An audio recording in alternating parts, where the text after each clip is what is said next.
Looking now at minimum use of brute strength. This is probably the most important principle within the Wing Chun system, because we need to make sure that everything that we do is able to do with the maximum amount of force. As usually, more often than not, a larger person will attack a smaller person. So for a smaller person to have to use muscular effort to combat the heavier, stronger person, more often than not they will lose. So we utilise our structure and our body weight effectively and efficiently in order to overcome much larger, stronger attackers. So two elements within generating force are minimum use of brute force. First is generating your force, secondly overcoming force. We'll have a look at overcoming force first. So looking at a roundhouse punch, because it's been a theme throughout the principal movements. So as the punch is coming in from the side, a typical sort of way to defend that is this sort of out type block. Now, a couple of points come into play with this movement. Arm moving from the centre away from the centre is biomechanically a much weaker movement than coming from the side towards the centre. We're much more designed to bring things in than we are to push them away. So when the punch is coming in, because I'm doing a biomechanically weaker movement, I actually have to be stronger than the attacker in order to stop their force. Because essentially, if we're in this case here, we're having a head-on collision. If you imagine a truck and a car colliding, the car may slow the truck down, but the truck will still go over the top of it. So in this situation here, if I'm doing this sort of movement, I have to be a lot stronger than Dave to be able to apply it, and structurally I'm at a disadvantage. In Wing Chun we utilise a circular structure and a rotation of the joints, and we never try to meet force head on. So when the punch is coming in from a Wing Chun perspective, rather than coming out to meet it in this sort of fashion, we come from underneath and actually try and guide the movement up over the head. So we're no longer here actually trying to stop its force or trying to fight it, we're just simply steering it away from harm's way, away from the target that it's driving itself towards.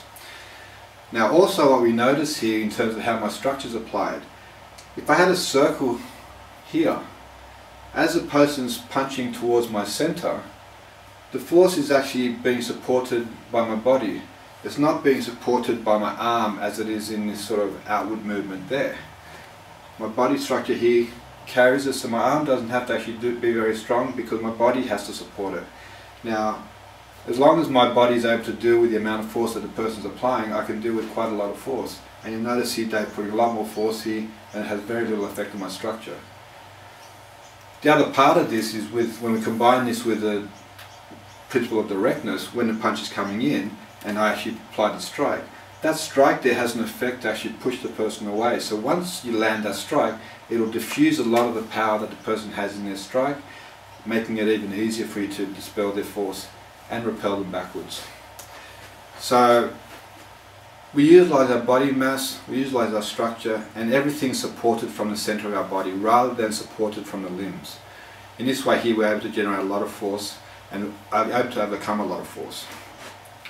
Now looking at generating force, we stand square here and have everything pointing at your partner.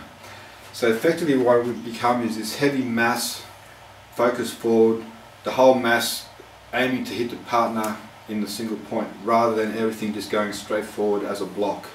We have this pyramid shape with our focus.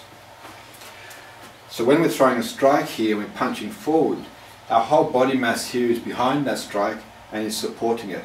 You'll notice that the elbow stays pointing down through the strike rather than turning out as well, because when I turn my hand to the side, now there's nothing behind the elbow here supporting it. So when there's an equal enough force coming back at me, my arm has to be strong enough to resist that collapsing force, because there's nothing behind here supporting it other than my shoulder and my muscles. If I keep my elbow turned down here and the partner pushes in, I'm actually able to use my body here to support the resistance. So my structure here maintains, and my body and my arm can actually power through the movement without any loss in power or any loss in structural integrity. So when we're generating force, we utilise our full body mass. If we accelerate the arm through the strike, we have your mass times acceleration, gives us our resulting force. The more mass that we can deliver with the strike, the less that it comes from the shoulders and the arm muscles, and the more we can accelerate the fist, then the more power we'll be able to generate and release into the target.